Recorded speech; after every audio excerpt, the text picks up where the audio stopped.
Salut, bienvenue à l'atelier. Aujourd'hui, on a ça. Alors, c'est une carte de poêle et le client dit elle ne fonctionne plus. Donc, on va regarder ce qui va pas sur cette carte et on va essayer de la réparer. C'est parti. Je vais commencer par contrôler le transformateur. On va contrôler le primaire. Ok. Secondaire. Ok.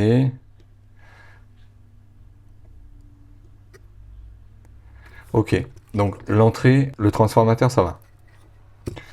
Après, je me dirige tout de suite vers le processeur, parce que si le processeur il a un souci, il y a 95% de chances que je puisse pas le réparer, parce que c'est programmé et j'ai pas le programme de ça. Donc on va tester déjà l'alimentation du processeur. Voilà. Donc là, l'alimentation du processeur, elle est en court-circuit. Je vais injecter du courant et je vais voir ce qui chauffe. Ok, donc voilà, j'ai branché les lignes. Alors ça c'est relié à l'alimentation du processeur et ici on a la masse, d'accord? Donc je vais injecter du courant, je vais mettre la caméra thermique. Bon là, on voit clairement deux choses, deux composants ici, là. Voilà. Là, à la caméra thermique, on voit les deux composants là, ceux-là, là, qui chauffent. Donc ça, j'ai l'impression que c'est des régulateurs. On va regarder sous le microscope. Alors, ce qui chauffait, c'était ça. Ça. Les deux composants là, là. Donc ça, c'est des régulateurs, hein. Ça sent pas bon. Si les régulateurs ont lâché, il y a de grandes chances que le processeur soit foutu. Ou l'EEPROM, ou de toute façon, les deux sont programmés. Donc, ça sent le sapin. Donc, ce que je vais faire, je vais dessouder les deux régulateurs et on va voir si le court-circuit s'en va. Voilà. Voilà. Ok, donc là, j'ai dessoudé les deux régulateurs. On va regarder s'il y a toujours un court-circuit. Et on a toujours un court-circuit. Bon, là, pour le fun, on peut s'amuser à enlever tout ce qui chauffe, mais je suis à 99% sûr que le processeur, il est foutu, hein. On va réinjecter de la tension et on va re-regarder ce qui chauffe.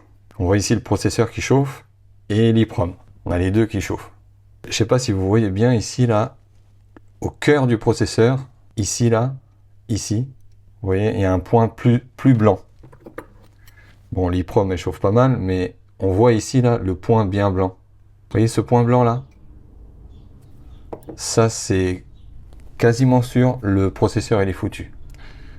Mais on va quand même continuer. Pour le fun, on va retirer l'EEPROM.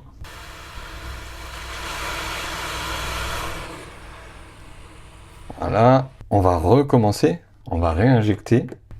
Donc déjà, est-ce qu'on a toujours un court-circuit? Ah, on a toujours un court-circuit, hein. Là maintenant, je crois que le sort est scellé. Allez, on va voir ce qui chauffe. Voilà. Et là, cette fois-ci, c'est le processeur. Bon, c'est pas en court-circuit total, mais il y a un problème. Une ligne d'alimentation, c'est pas aussi bas que ça. Bon, et pour le fun, ce qu'on va faire, on va dessouder le processeur et on va tester le processeur hors carte.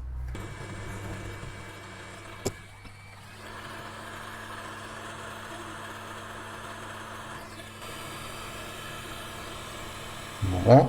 Donc alors on a 1, 2, 3, 4, 5, 6, 7 VCC, GND, 3, 4, 5 et 6, ça c'est GND. 3, 4, 5, 6, 7. C'est bas. Partiellement en court-circuit. On en a une deuxième là. Celle-ci ça va, ça c'est la VPP. Bon, c'est une alimentation aussi, mais c'est pas la même. Ce processeur-là, il a plusieurs alimentations. Il a le VPP et VCC. Donc, le VPP, il est bon. 3, 4, 5. Mais ils sont alimentés par le même rail, hein. 3, 4, 5. Vous voyez la mesure? 679. Et celle-ci, le VCC, 3, 6, 7. Celle-ci, on a 111. Et c'est celle-ci qui est pas bonne, en fait. Et du coup, ben, ça fonctionne plus, ça peut plus fonctionner. Alors ma théorie, ben, c'est que les régulateurs ont lâché, et du coup, toute la grosse tension est partie dans le processeur, l'EEPROM, etc. Voilà. Bon, bah comme ça, on a tout démontré. Et ben, je vous remercie d'avoir regardé, et je vous dis à bientôt.